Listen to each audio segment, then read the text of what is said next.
Hi everyone, मैं हूं अंजलि और स्वागत है आप सभी का आपके अपने यूट्यूब चैनल भारत जी की विद अंजलि में। और आज अपन पढ़ने जा रहे हैं एसएससी एमटीएस की 5वीं क्लासेस। इससे पहले मैंने 4 क्लासेस कंप्लीट करवा दी हैं। अगर आपने अभी तक वो क्लासेस नहीं देखी हैं तो जरूर देख लीजिएगा, क्योंकि आने वाले समय में अगर आपकी एसएससी एमटीएस की एग्जाम है तो वो सारी क्लासेस आपके लिए काफ़ी ज़्यादा महत्वपूर्ण होने वाली हैं। चलिए शुरुआत करते हैं आज के इस नए सेशन की, और इसके अंतर्गत आपको जीके जीएस से संबंधित क्वेश्चन देखने को मिलेंगे। चलिए, पहला क्वेश्चन है अपना, फूट डालकर विजय प्राप्त करने का कार्य सर्वप्रथम किस राजा ने किया था। आप क्वेश्चन अच्छे से पढ़िएगा, क्योंकि यहाँ पे आपसे राजा पूछा गया है, ना कि कोई अंग्रेज का वाइसराय आपसे पूछा गया है, ना कोई लॉर्ड आपसे पूछा गया है। यहाँ आपसे पूछा गया है फूट डालकर विजय प्राप्त करने का कार्य सर्वप्रथम किस राजा ने किया था। तो ये करते हैं अजात शत्रु। लॉर्ड डलहौजी, तो लॉर्ड डलहौजी क्या करते थे, हड़प नीति इनकी थी। तो ये क्या करते थे, राजा महाराजाओं के इनकी नीतियों को क्या करते थे, हड़पने का कार्य करते थे, उनके शासन को हड़पने का कार्य करते थे। लॉर्ड डलहौजी हड़प नीति। आपसे एग्जाम में क्वेश्चन पूछा जाएगा कि हड़प नीति किस अंग्रेजी शासक की है या कौन से वाइसराय की है, तो ये आ जाएगी लॉर्ड डलहौजी। लॉर्ड कर्जन नहीं, लॉर्ड कर्जन है। लॉर्ड कर्जन की क्या थी, फूट डालो और राज करो। फूट डालो और राज करो। फूट डालो और राज करो।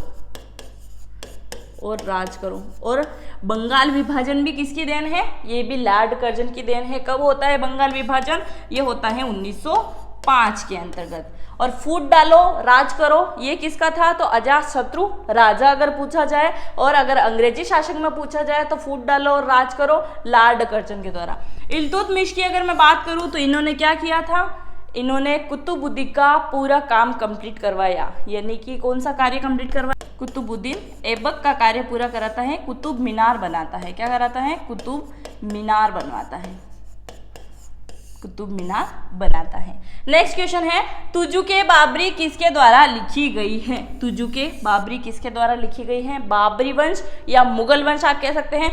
मुगल वंश के संस्थापक किसे कहा जाता है, बाबर को कहा जाता है। तुजुक ए बाबरी किसने लिखी, तो बाबर के द्वारा लिखी गई है। आपको मैंने याद करने की ट्रिक बताई थी, BHAJSA क्या था, बाबर, हुमायूं, अकबर, जहांगीर, शाहजहां, औरंगजेब, बहादुर शाह प्रथम, बहादुर शाह द्वितीय और मुगल साम्राज्य का पतन। ये सारी चीज़ें मैं आपको बता चुकी हूँ जब मैंने आपको अकबर के बारे में पढ़ाया था। हुमायूं की अगर बात करूँ तो बाबर का बेटा है हुमायूं।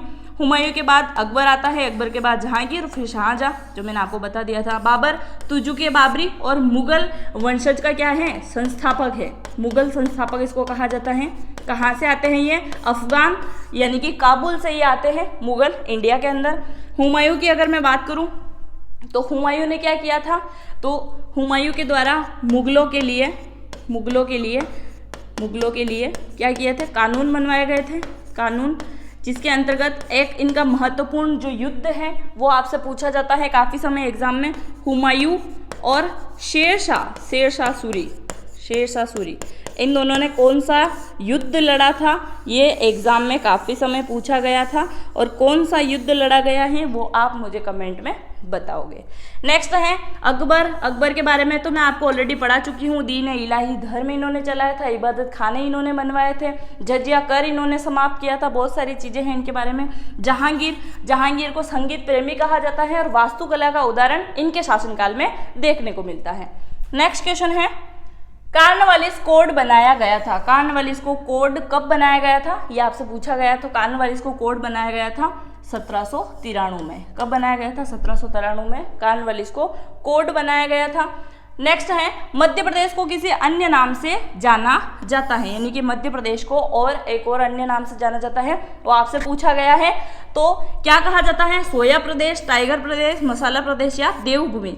तो मध्य प्रदेश को कहा जाता है सोया प्रदेश और टाइगर प्रदेश। तो सोया प्रदेश क्यों कहा जाता है, क्योंकि सोयाबीन का अत्यधिक मात्रा में यहाँ क्या होता है, उत्पादन होता है, इसीलिए सोया प्रदेश इसको कहा जाता है। टाइगर प्रदेश क्यों कहा जाता है? क्योंकि भारत में जितने भी राज्य हैं उनमें से कर्नाटक, मध्य प्रदेश और उत्तराखंड में ही सबसे अधिक क्या है, टाइगर है, और उसमें से सबसे ज़्यादा कहाँ पे है, मध्य प्रदेश में। कर्नाटक में टाइगर सेकेंड नंबर पे है, और अगर वन की बात करूँ तो वन में कर्नाटक प्रथम नंबर पे है और मध्य प्रदेश द्वितीय नंबर पर है। मसाले की अगर मैं बात करूँ तो मसाला प्रदेश कहा जाता है केरल को, सबसे अधिक मसालों का उत्पादन केरल में होता है। देवभूमि किसको कहा जाता है? तो देवभूमि कहा जाता है उत्तराखंड राज्य को। नेक्स्ट है कोयला उत्पादन में भारत का स्थान कौन सा है? कोयला उत्पादन, कोयला की सबसे बड़ी खान कहाँ पे है? तो धनबाद में है। कहाँ पे है? धनबाद में सबसे अत्यधिक कोयला यहाँ पे उत्पादित होता है। कोयला उत्पादन में भारत का स्थान आपसे पूछा गया है, तो स्थान आ जाएगा तीसरा। अब पहला किसका है? तो पहला है चीन का, दूसरा किसका है? तो अमेरिका का।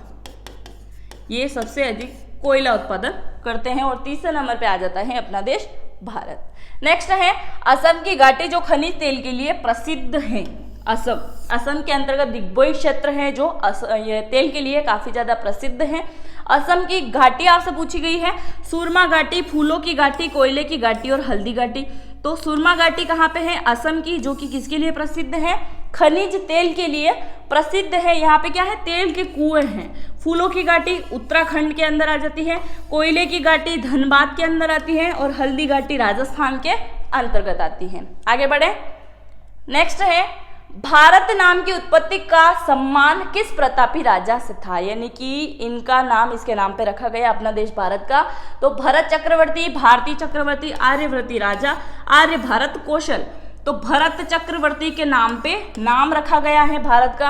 अब आपने काफ़ी समय, अगर आप में से बहुत सारे बच्चे अगर प्राइवेट स्कूल में पढ़ के आए हैं तो उनको अच्छे से पता होगा, क्योंकि उसमें क्या होता है कि उसमें अखिल भारतीय संस्थान के बारे में जो बताया जाता है, उसमें एक छोटा सा बच्चा होता है जो क्या करता है, शेर के दांत गिनने की कोशिश करता है, और वो ही कौन होते हैं? भरत चक्रवर्ती राजा होते हैं, जिनके नाम पे आगे चल के हिंदुस्तान का नाम क्या हो जाता है?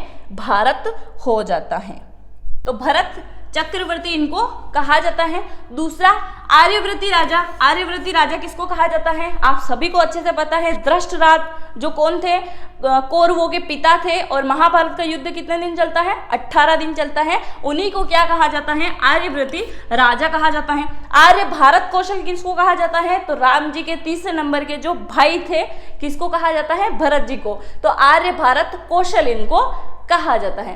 नेक्स्ट है भारत की सबसे चौड़ी नदी। आपसे ये नहीं पूछा गया है भारत की सबसे लंबी नदी, क्योंकि जैसे ही भारत की नदी का नाम आते से ही सीधा गंगा नदी आपके दिमाग में घूमना शुरू हो जाती है। तो ये नहीं, भारत की सबसे चौड़ी नदी आपसे पूछा गया है तो ये आ जाएगी ब्रह्मपुत्र नदी। भारत की सबसे लंबी नदी अगर पूछा जाए तो आ जाएगी गंगा नदी, और अगर विश्व की सबसे लंबी नदी पूछा जाए तो आ जाएगी नील नदी, और अगर पाकिस्तान की सबसे लंबी नदी पूछा जाए तो आ जाएगी सिंधु नदी। और सिंधु नदी भारत पाकिस्तान की सामूहिक नदी कहा जाता है, क्योंकि क्या है, ये बंटवारा हो चुका है जल समझौता। 3 नदियां भारत की तरफ हैं और 3 नदियां किसकी साइड है? पाकिस्तान की तरफ है, जो कि मैं सिंधु अफवाह तंत्र के बारे में फुल डिटेल से आपको पढ़ा चुकी हूँ। अगर आपने अभी तक वो वीडियो नहीं देखा है तो प्ले लिस्ट में जाके जरूर चेक कर लीजिएगा। नेक्स्ट है भारत की सबसे लंबी सुरंग है। भारत की सबसे लंबी सुरंग के बारे में आपसे पूछा गया है। कौन सी सुरंग आ जाएगी?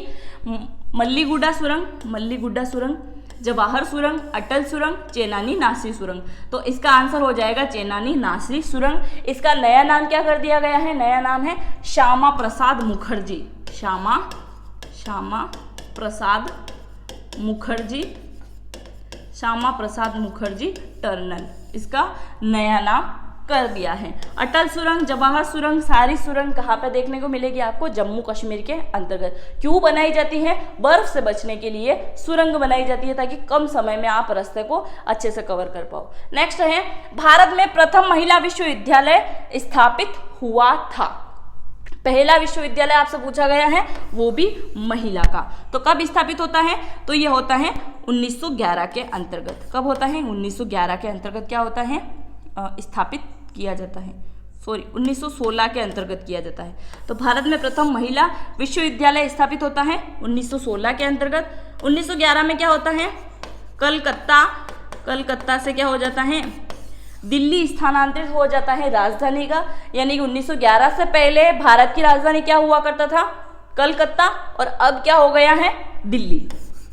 1920 असहयोग आंदोलन, 1922 भारत छोड़ो आंदोलन, 1916 भारत में प्रथम महिला विश्वविद्यालय जो स्थापित हो चुका है, कहाँ पे है ये, मुंबई के अंदर है। और इस विद्यालय का नाम आप मुझे कमेंट बॉक्स में कमेंट करके बताएंगे। आगे बढ़े, नेक्स्ट है एशियाई खेलों में प्रथम स्वर्ण पदक प्राप्त करने वाली भारतीय महिला आपसे पूछी गई है। एशियाई खेलों में सर्वप्रथम इन्होंने क्या किया था, स्वर्ण पदक प्राप्त किया था। जो महिला आपसे पूछी गई है ये आ जाएगी कमलजीत संधू। कौन है, कमलजीत संधू। तो ये क्या करती हैं, दौड़ती हैं, दौड़ के अंतर्गत क्या करती हैं, गोल्ड मेडल प्राप्त करती हैं। मीराबाई चानू कौन है, ये एक वेट लिफ्टर है और अभी हाल ही में इन्होंने भी गोल्ड मेडल जीता है, सिल्वर भी जीता है और कांस्य भी इन्होंने जीत लिया है। बछेंद्री पाल कौन है, तो माउंट एवरेस्ट पे सबसे प्रथम क्या है, फतह प्राप्त करती है, यानी कि भारत की प्रथम महिला जो माउंट एवरेस्ट पर चढ़ती है। पीवी सिंधु क्या है, बैडमिंटन प्लेयर है, इनके द्वारा भी क्या किया गया है, गोल्ड मेडल जीत लिया गया है। नेक्स्ट क्वेश्चन है सबसे बड़ा ग्रह कौन सा है, सबसे बड़ा ग्रह आपसे पूछा गया है। सबसे छोटा ग्रह अगर पूछा जाता तो बुध, सबसे बड़ा पूछा जाए तो बृहस्पति। शुक्र क्या है, पृथ्वी के सबसे निकट है, पृथ्वी के सबसे निकट है। सबसे निकट ग्रह आपसे पूछा जाए कि पृथ्वी के सबसे निकट ग्रह कौन सा है तो वो शुक्र आ जाएगा। और अगर आपसे पूछा जाए सूर्य के सबसे निकट कौन सा है, सूर्य के सबसे निकट तो वो आ जाएगा बुध। क्लियर है, आगे बढ़े। नेक्स्ट है जापान का मैनचेस्टर कहा जाता है, तो जापान का मैनचेस्टर किसको कहा जाता है, ये कहा जाता है ओसाका को। किसको कहा जाता है, ओसाका को जापान का मैनचेस्टर कहा जाता है। टोक्यो क्या है, जापान की राजधानी है। नागासाकी में क्या होता है, परमाणु बम यहाँ गिरते हैं। और यामाहा क्या है, यहाँ की एक प्रमुख कंपनी है। नेक्स्ट है रेमन मैग्सेस पुरस्कार प्राप्त करने वाले प्रथम भारतीय कौन है। रेमन मैग्सेस पुरस्कार, उससे पहले रेमन मैग्सेस को सिर्फ मैग्सेस पुरस्कार कहा जाता था। जब इनको प्राप्त हुआ था तो सर्वप्रथम किसको मिला था, विनोबा भावे को। रविंद्रनाथ टैगोर को क्या मिला था, नोबेल पुरस्कार मिलता है सबसे पहले, नोबेल पुरस्कार, नोबेल पुरस्कार। उसके बाद दयानंद सरस्वती की अगर मैं बात करूं तो मरणोपरांत इनको क्या मिलता है, पद्म भूषण इनको मिलता है। आगे बढ़े, नेक्स्ट है स्वांग किस राज्य का प्रसिद्ध लोक नृत्य है। सारे लोक नृत्य भी मैं आपको कंप्लीट करवा चुकी हूं, अगर आपने अभी तक वो भी नहीं देखे हैं तो प्लेलिस्ट में आपको इसके बारे में वीडियो मिल जाएगा, जरूर देख लीजिएगा। स्वांग किस राज्य का प्रसिद्ध लोक नृत्य है, राजस्थान, उत्तर प्रदेश, बिहार या हरियाणा। तो इसका आंसर हो जाएगा हरियाणा। राजस्थान की अगर मैं बात करूं तो यहाँ का प्रमुख लोक नृत्य आ जाएगा घूमर, घूमर, और दूसरा आ जाएगा गणगौर, गणगौर। क्या आ जाएगा, घनगौर और घूमर। नेक्स्ट उत्तर प्रदेश की अगर मैं बात करूं तो उत्तर प्रदेश में नौटंकी और क्या आ जाएगा, रासलीला, रासलीला। बिहार की अगर मैं बात करूं तो बिहार में आ जाएगा जाट जटनी, जाट जटनी। इसका तो मैंने लॉजिक सभी के बारे में बताया है, मैंने आपको ट्रिक से याद करवाया था कि जाट जटनी जब डांस करने के लिए आते हैं तो क्या करते हैं, हार पहनते हैं, कजरी लगाते हैं यानी कजरा नृत्य, पायका यानी कि पायल पहनते हैं तो पायका नृत्य। सारी चीज़ें मैं आपको पढ़ा चुकी हूँ, जाट जटनी, पायका और कजरी, ये सब क्या है, तो ये हैं बिहार के प्रमुख लोक नृत्य। और हरियाणा का तो मैं आपको बता चुकी हूँ, स्वांग है, इसके अलावा चौपाई नृत्य होता है वहाँ पे हरियाणा के अंतर्गत, चौपाई गा गा के जो नृत्य किया जाता है वही हरियाणा का है। भारत में वर्तमान में कुल कितने उच्च न्यायालय हैं, कितने उच्च न्यायालय हैं, तो 25 उच्च न्यायालय हैं। उच्च न्यायालय कहाँ पे होते हैं, तो राज्यों के अंतर्गत होते हैं। और ऐसे पंजाब और हरियाणा दोनों का एक ही उच्च न्यायालय है, तो इस प्रकार से कितने हो जाएंगे, 25 उच्च न्यायालय हैं भारत में। और अगर न्यायाधीशों की मैं बात करूँ तो 31 टोटल न्यायाधीश हैं भारत में, मुख्य न्यायाधीश को मिलाकर। आगे बढ़े, नेक्स्ट है भारत का संवैधानिक मुखिया कौन होता है। और अगर इसी क्वेश्चन को थोड़ा सा घुमा के आपसे पूछा जाए कि भारत का प्रथम व्यक्ति किसको कहा जाता है, तो भी आपका आंसर यही होगा। तो क्या हो जाएगा, राष्ट्रपति जी को कहा जाता है भारत का प्रथम व्यक्ति, और भारत का संवैधानिक मुखिया भी इन्हीं को कहा जाता है। प्रधानमंत्री, केंद्र सरकार इन्हीं के हाथों में निहित होती है। लोकसभा स्पीकर क्या करते हैं, जब राज्यसभा और लोकसभा दोनों की संयुक्त अधिवेशन होती है तो उनकी अध्यक्षता कौन करता है, लोकसभा स्पीकर के द्वारा किया जाता है। सर्वोच्च न्यायालय के न्यायाधीश ये सुप्रीम कोर्ट या सर्वोच्च उच्च न्यायालय के अंतर्गत ये बैठते हैं। नेक्स्ट है, भारत में जिप्सम का सर्वाधिक उत्पादक राज्य कौन सा है। भारत में सर्वाधिक जिप्सम कहाँ पर उत्पादित होता है, मध्य प्रदेश, उड़ीसा, असम और राजस्थान। तो कहाँ होता है, राजस्थान के अंदर होता है जिप्सम का सर्वाधिक उपयोग। एक और स्थान है राजस्थान में खेतड़ी, जहां से क्या होता है, तांबा उत्पादन होता है, और ताम्र नगरी भी इनको कहा जाता है, खेतड़ी को। असम में क्या होता है, तेल का कारखाने हैं, तेल के कुएं हैं यहाँ पे, यानी कि डिगबोई क्षेत्र है असम का, जो तेल के लिए काफी प्रसिद्ध है। उड़ीसा में क्या होता है, चावल और गन्ना, चावल और गन्ना क्या होता है, चावल और गन्ना जो है ये सबसे अत्यधिक मात्रा में पूरे भारत में उड़ीसा में ही उत्पादित होते हैं। मध्य प्रदेश की अगर मैं बात करूँ तो सोयाबीन और क्या है यहाँ पे, कोयले और हीरे की खानें हैं मध्य प्रदेश के अंदर। आगे बढ़े, नेक्स्ट है, चाइना मैन शब्दों का प्रयोग किस खेल के लिए होता है। तो चाइना मैन शब्द का प्रयोग जो होता है ये होता है क्रिकेट के लिए, और ये आपके एसएससी में पूछा गया प्रश्न है। नेक्स्ट है, आगा खा कप का संबंध किस खेल से है, तो इसका संबंध है हॉकी से। आगे बढ़े, नेक्स्ट है, भारतीय संविधान में पहला संशोधन कब हुआ था। भारतीय संविधान का पहला संशोधन कब किया गया था, 1951 के अंतर्गत किया गया था, और क्यों, किस लिए किया गया, वो मैं आपको आगे नेक्स्ट स्लाइड में बताने वाली हूँ। भारत के पहले कानून मंत्री आपसे पूछे गए हैं, तो भारत के पहले कानून मंत्री कौन है, तो ये थे डॉक्टर BR अम्बेडकर जी, और संविधान निर्माता भी इन्हीं को कहा जाता है। पूना पैक्ट गांधी जी और इनके मध्य होता है, और भारत के जो भीमराव अम्बेडकर जो है ये क्या है, भारत के पहले कानून मंत्री भी रह चुके हैं। अब्दुल कलाम, डॉक्टर APJ अब्दुल कलाम को मिसाइल मैन ऑफ इंडिया के नाम से भी इनको जाना जाता है। लाल बहादुर शास्त्री भारत के प्रधानमंत्री रह चुके हैं। सर्वपल्ली राधाकृष्णन ये भारत के उपराष्ट्रपति रह चुके हैं। नेक्स्ट है, सम्राट अशोक ने किस युद्ध के बाद बौद्ध धर्म अपना लिया था। कौन सा युद्ध, कलिंग युद्ध, खानवा का युद्ध, चौसा का युद्ध, हल्दीघाटी का युद्ध।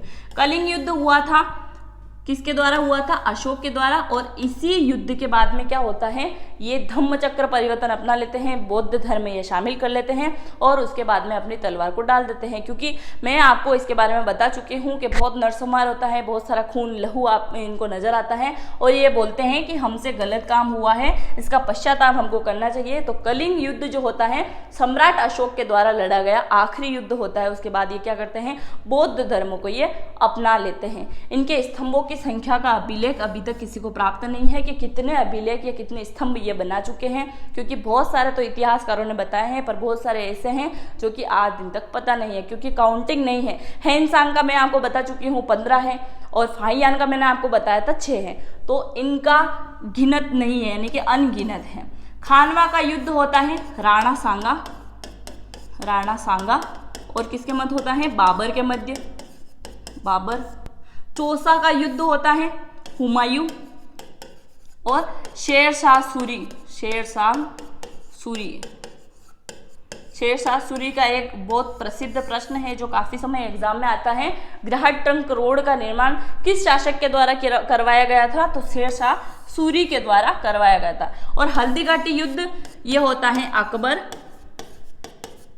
और महाराणा प्रताप।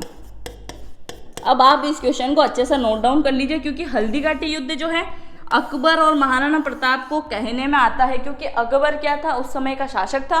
इनके कौन आते हैं, सेनापति आते हैं मानसिंह, जो किनसे युद्ध लड़ते हैं, महाराणा प्रताप से। यानी कि अकबर कभी भी महाराणा प्रताप के साथ में युद्ध लड़ने के लिए नहीं आया था, किंतु इतिहास तो यही कहेगा, क्योंकि उस समय का राजा कौन था, अकबर था। तो ये युद्ध होता है अकबर और महाराणा प्रताप के मध्य। नेक्स्ट है सवाना घास के मैदान किस महाद्वीप में है, तो सवाना घास कहाँ मिलेगा, अफ्रीका के अंतर्गत। कुल कितने महाद्वीप है वो आप मुझे कमेंट करके बताएंगे। आगे बढ़े। नेक्स्ट है इस संविधान संशोधन द्वारा पंचायती राज व्यवस्था लागू की गई है। पंचायती राज व्यवस्था 1951 और 73वां संविधान संशोधन होता है। और ये क्या है, भारत का पहला संविधान संशोधन है जो कि 73 संविधान के अंतर्गत होता है। और इस संविधान में क्या जोड़ा गया है, पंचायती राज अधिनियम को जोड़ा गया है। ये थे आज के अपने 25 क्वेश्चन जो कि आपको समझ में आए होंगे। अगर आज का सेशन आपको अच्छा लगा है तो अपने दोस्तों के साथ में जरूर शेयर करें। मिलते हैं नेक्स्ट वीडियो में। जय हिंद, जय भारत।